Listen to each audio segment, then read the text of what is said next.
Hello, everybody. We're here. New episode, Leafs edition, 5 for Talking, season 4. Continuing. Let's get into this NHL podcast. Nick's going to kick it off here with the Leafs edition. Okay. All right. So, first off, let's just start off this way. What do you think about their performance so far in the last, how many games they played? 5? Yeah. No. 5 or 6? 6? I think they're 4-2, right? Yeah. Yeah, 6. 6. Right. Okay. Yeah, it was 2 Montreals, 2 Ottawas, 2 Edmontons. They kind of they played really good against Edmonton, I think. My feelings of the team haven't really changed. I know you have more stuff we'll get into, but just to generalize, I think that offensively they've kind of found it, and which is weird because the last game they didn't even have Matthews or Thornton, right? Yeah, but I mean, we can get into it, but I feel as though they kind of lost it a little bit because the last few games have been kind of low-scoring games, and that kind of frightens me a little bit because, with that much talent, I would expect my expectations of this team is to be like, 5-2, 5-3, 5-4. You know what I mean? Those type of scores. But in the last couple of games, it's like 3-2, 3-4, 3-1.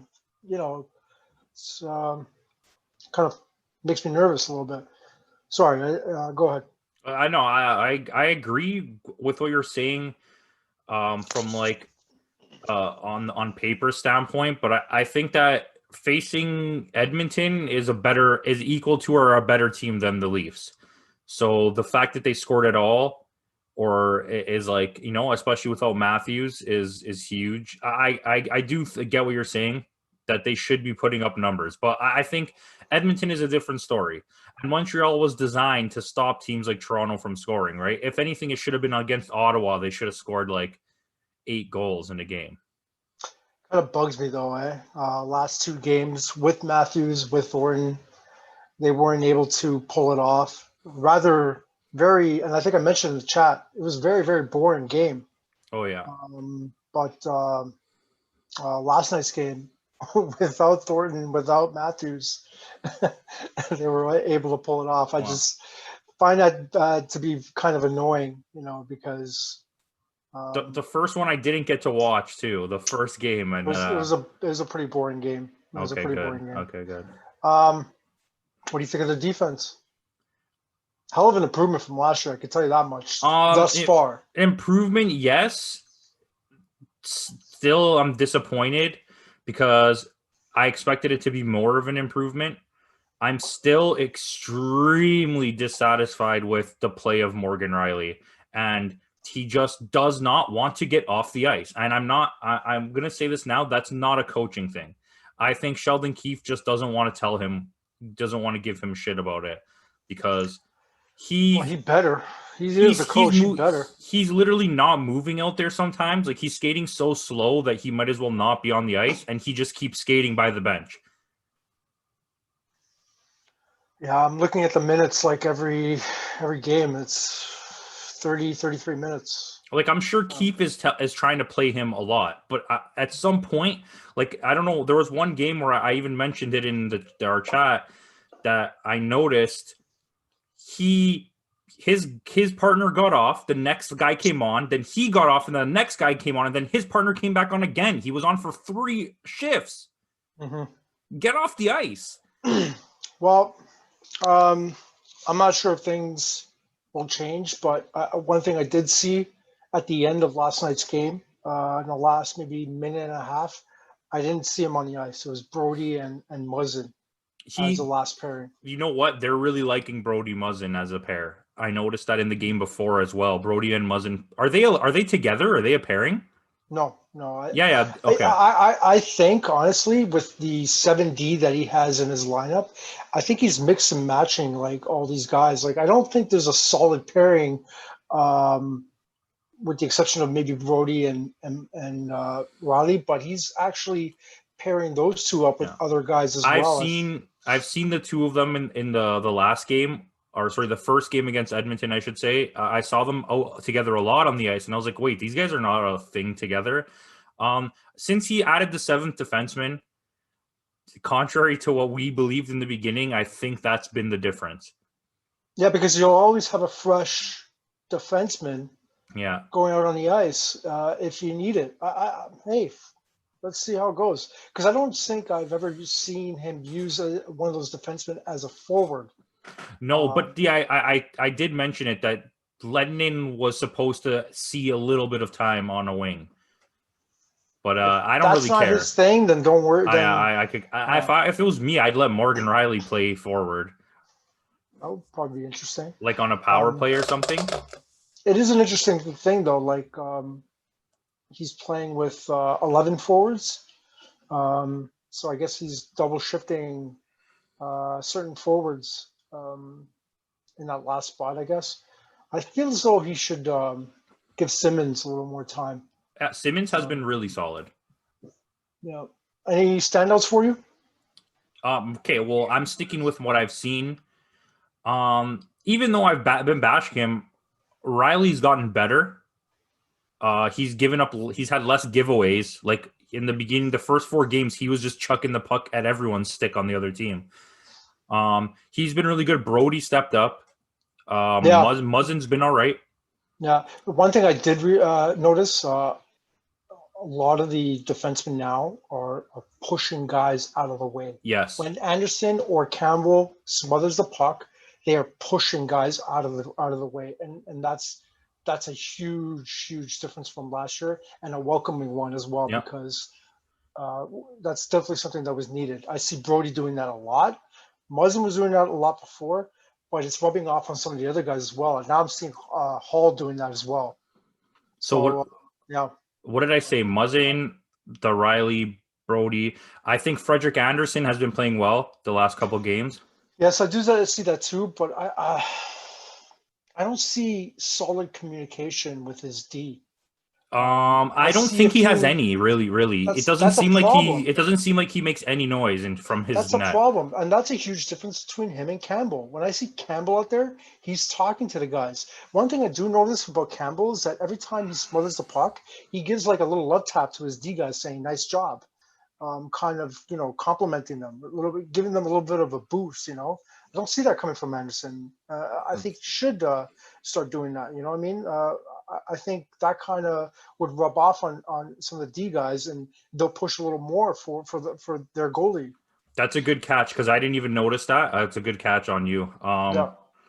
Forward wise, I'm gonna say I really like Simmons. I always did. I think you were the doubter of him. You or Bargo, I don't remember, but either way, I think he's playing good, and you agree with that. I think definitely the standout has been Jason Spezza. He's been absolutely a monster. 16 for 16, eh? Yeah, the guy literally goes out there, wins a face-off, gets off the ice, and that's what I want. How shocked were you when you woke up that day and saw that he was on waivers? I couldn't believe it, man. We'll get into that. Because I think that's a whole thing on its own. But forward-wise as well. Screw that. This is Leaf stock. We're doing that now. I know, yeah. I mean, but hold on. I think Marner really stepped it up offensively. I still don't see what everyone keeps preaching about defensively. He hasn't been that great. But offensively, he's been better than Matthews this year. Nylander kind of stepped back a bit. He's not he's not taking as many shots. Tavares kind of wasn't there and then came out and then went back. So I'm waiting for him to come back. But Marner's been pretty consistent. I would say Spezza and Marner are probably my two standouts. I'm gonna have to disagree with you a little bit with Marner and Matthews. I think Matthews has been consistently putting in the effort every single game. He wasn't even there last game. I think he tries hard. Blah, whatever. I think he's been trying really hard. I think he has been there. I mean, it may not show on his stats, but I see him consistently putting in that effort. Okay. And as a side note, I knew exactly how the injury happened, and I knew what was going to happen afterwards. I knew he was going to miss time. I knew it. It was the very first game. It was like the last couple of minutes of the game, and he got cross-checked hard, and he was wincing. And I knew it from that point on that he was going to miss some time.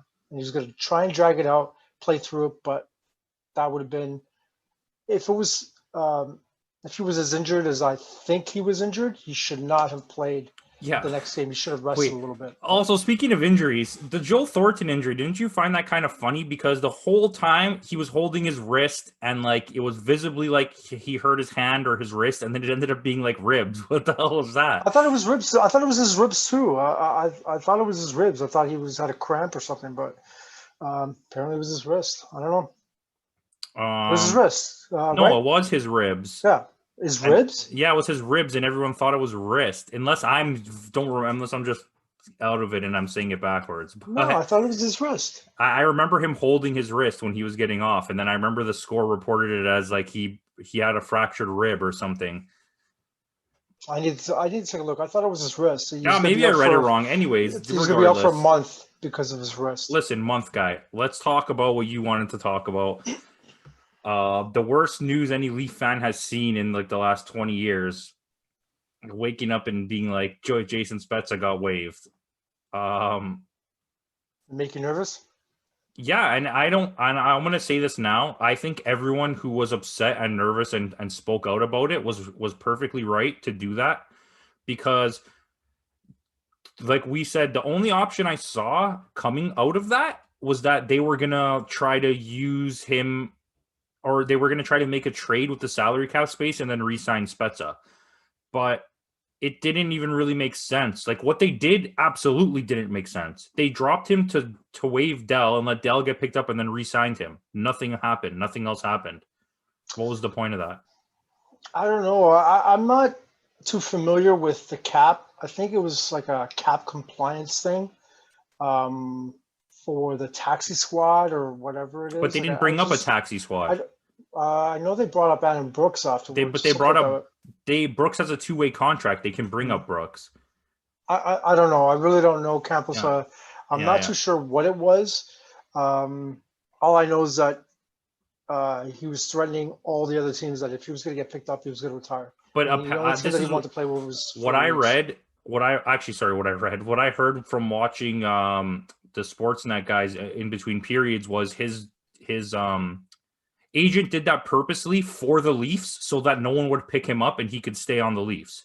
Mm-hmm. It was a move. It was a play by the Leafs to make sure nobody picked him up off waivers. But he would have retired. Apparently, he would have done it. But the reason that they spoke out about it was because they wanted to make sure nobody tried to take him. My thing that I heard about the reason they did the whole thing, okay, is that they were carrying 3 goalies, and you can't carry 3 goalies. And Dell, I don't think, had a two-way. So when they dropped Dell onto waivers, they are to get rid of one of the goalies, they had to waive Spezza to free up cap. I don't understand how it works. I know nothing about contracts. They lost a good goalie. I don't understand it. They lost a good goalie. I don't know what the point of it was. Where did Dell end up going? Do you remember? New Jersey. Jersey. Almost immediately he was picked up. Like, what was I didn't understand the point. I know the whole theory behind it was to give Anderson a full day's rest, to not be in the bench at all. That was the game that Campo was playing. Yeah. And that Aaron Dell was going to be the backup. And then they put the guy on waivers and he got picked up. So this is another thing too. I don't have the names of it. I know one of them was Anton Forsberg. But the same thing happened to like 3 Canadian teams. I believe it was Vancouver, Edmonton, and Winnipeg. Put a goalie on waivers and immediately lost them. And now has had a shortage of goalies because of that and had to pick up someone else off waivers. So if you see the waiver wire, it's like Edmonton drops a goalie, Vancouver picks up the goalie, Vancouver drops a goalie, some other team signs him, then Winnipeg drops a goalie, and then they all had to fill in the spots. Like, it was really crazy. And I'm assuming that the Leafs have a shortage of goalies now, right? No, well, they still have they have 2 people on the Marlies. The problem is if they brought up one of the Marlies goalies, they would have to have. Well, Marlies are AHL's not even playing, is it? That's exactly what I was going to say. So the Marlies are not even playing, so they don't even give a damn. But the only thing is that when the draft opens up for the Seattle draft, that kind of puts their goalie situation in. I don't think the Leafs are going to protect the goalie. Okay. I think they're going to use that to protect another player. Okay. Let's see. What was the other thing that I wanted to? Injuries. Well, we talked about that already. You think Matthews is gonna miss a lot of time? Because I know Thornton's gonna be out for a month. I don't think Matthews will miss a lot of time, but you already said it. I know what's going to happen. It's going to be a nagging injury that throughout the season he's going to miss game here, a game there, and I know that's what's going to happen. That's typical Matthews. Yeah, would you just give him the time off now? Just get the rest. I would, and I think they will. But it's the kind of injury that's going to keep nagging him regardless. All right, well, that's pretty much it, man. Yeah, honestly, I don't have anything else. Everything I was thinking about talking about, we brought up, so I'm good, guys. Yeah, they're not playing tonight. They're playing tomorrow night. Which is weird. Isn't that like 3 Saturdays in a row that they didn't play? I think you may be right. Oh no, 2. It's only been 2 weeks. January 24th against Calgary. How do you think they'll do? I think they'll win. You think they'll win? Yeah. All right. Well, I hope they win too. I got to talk to my buddy tonight and make a wager. All right, buddy wagers. Thank you for watching. Like, comment, subscribe. Tell Caps how much you like his beard. And I'll see you in the next one.